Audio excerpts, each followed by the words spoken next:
একবার একটা রাজ্যে একটা ব্যবসায়ী লস হওয়ার কারণে রুটির দাম বাড়ানোর প্রয়োজন ছিল। তো বিনা রাজার হুকুম ছাড়া কারোর রুটির দাম বাড়ানোর ক্ষমতা ছিল না। তখন সে রাজার কাছে যায় এবং বলে, মহারাজ, আমি আমার 5 টাকার রুটি 10 টাকায় বিক্রি করতে চাই।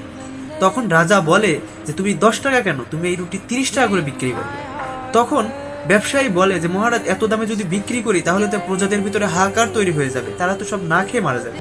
তখন রাজা বলে যে, এদেশের রাজা আমি, আর আমি তোমাকে এটাই অর্ডার করেছি, তো কাল থেকে তুমি রুটি 30 টাকা করে বিক্রি করবে। তখন ব্যবসায়ী তাই করে। পরের দিন যখন প্রজারা ওই ব্যবসায়ীর কাছে যায় এবং রুটির দাম দেখে 30 টাকা করে, তখন তারা রাজার কাছে কমপ্লেন করে।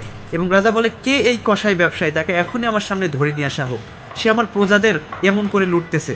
তখন ওই ব্যবসায়ীকে নিয়ে আসা হয় এবং রাজা জিজ্ঞেস করে, হে কসাই ব্যবসায়ী, তুমি কয় টাকা করে রুটি বিক্রি করছো?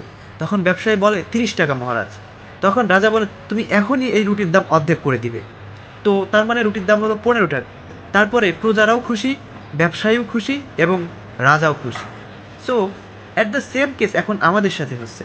এবার iPhone 16 Pro Max টোটাল 1 লক্ষ পিস বের করে স্পেশাল এডিশন বলে, এবং কনজিউমাররা 2,60,000 করে ওই ফোন কিনে।